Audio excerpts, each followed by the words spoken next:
So I just got an invite to a crazy wine tasting in Napa Valley where they've collected some of the most expensive wines in the world, and I'm gonna shoot it.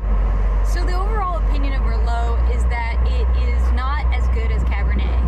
And it could be because in the 2000s, we were seeing a lot of value Merlot hitting the marketplace. In fact, there's a famous scene in a movie called Sideways. If they want to drink Merlot, we're drinking Merlot. No, if anybody orders Merlot, I'm leaving. I am not drinking any Merlot! And yet, some of the most valuable and appreciated wines from some of the most famous wine regions of the world are Merlot-based. Hey, I'm here at, this tasting's actually happening at Tamber Bay in Calistoga in Napa, and they must trust me because they left me with $13,000 in wine alone in a room with a bunch of glassware.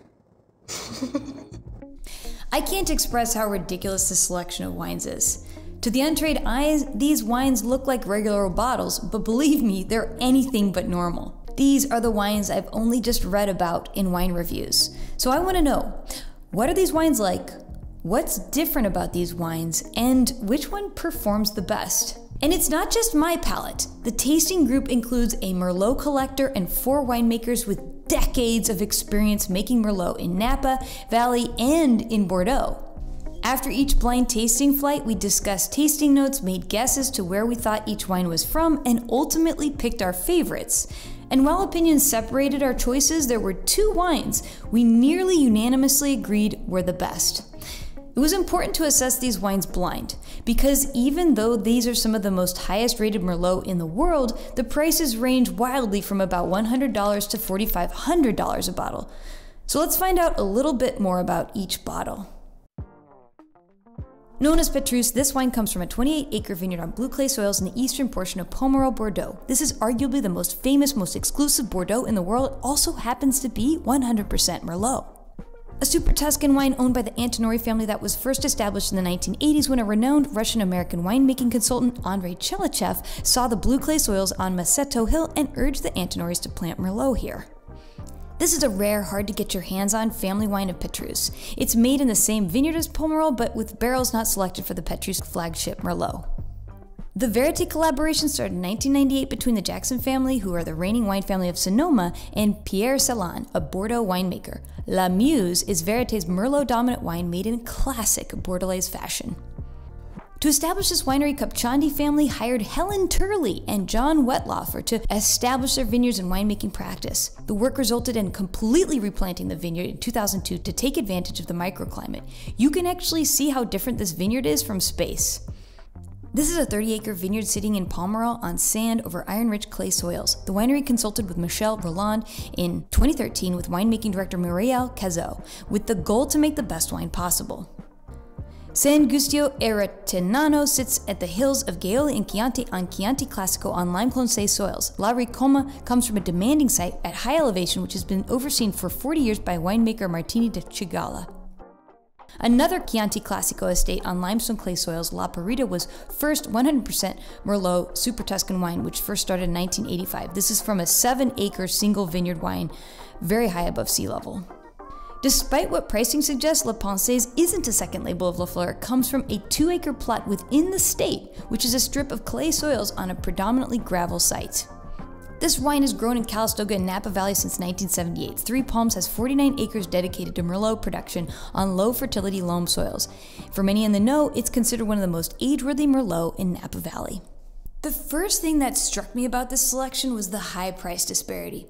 The most expensive wine is more than 10 times more than the least expensive wine.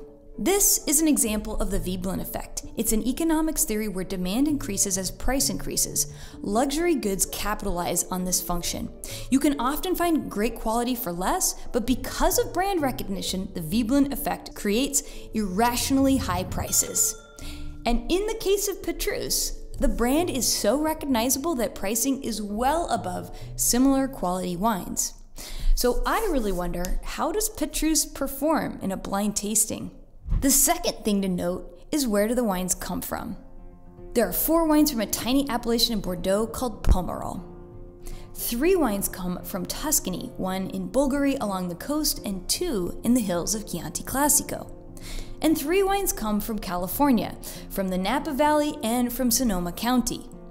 These 3 regions, Pomerol in Bordeaux, Tuscany, and the north coast of California, are the current benchmarks for Merlot and Cabernet Sauvignon.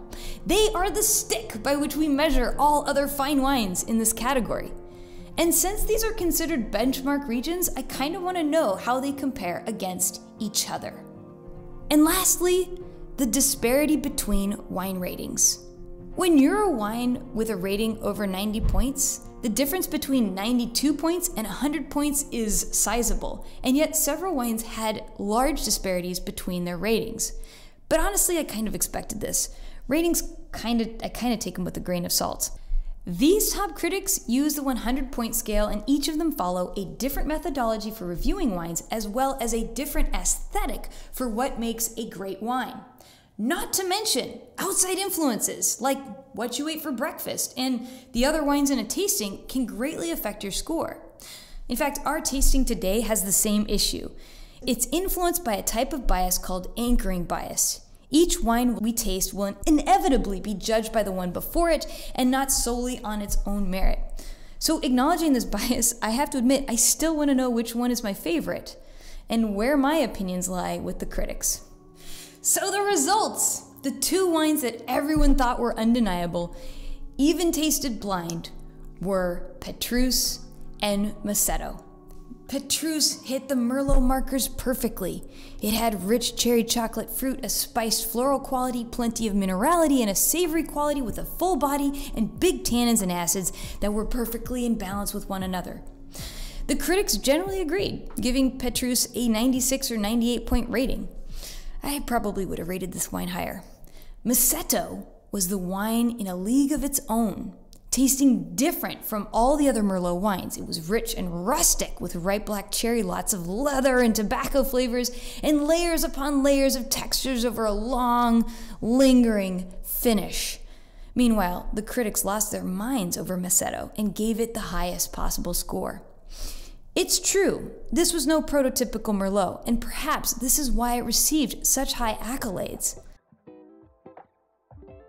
So I had 3 questions answered in this tasting, and I have to admit, I was surprised Pétrus was my favorite. I was kind of hoping to tell you that there was a super crazy outperforming value that beat Pétrus.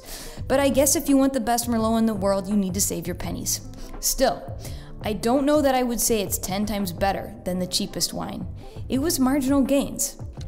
As far as the regions, Bordeaux, North Coast, and Tuscany, I thought each region was exceptional. They were unique and a great place to grow Merlot. For example, Castello di Ama, their Laparita, could have aged for several decades. The Duckhorn from Napa Valley had explosive acidity and beautiful fruit. It did not disappoint. And the Château Lafleur from Pomerol was just nice. It was everything anyone would ever want in a high-end Merlot. So for me, there was no clear winning region. They were all great, delicious, awesome wines. Last question, did I agree with any critics? Honestly, I came out of that tasting thinking that I don't know why critics rate wines the way they do. For me, as long as the wine isn't flawed and I generally like it, then I back out a layer. For example, the big one, no one ever talks about this, price. Also, if the winery is using poisonous chemicals in their vineyards, I kind of care about that too. So these kinds of informations kind of affect my overall rating of a wine, and it doesn't necessarily have to do with its overall hedonistic appeal. As far as the argument of Cabernet versus Merlot, Jake, who worked at Château Lafleur in Pomerol, kind of says it the best.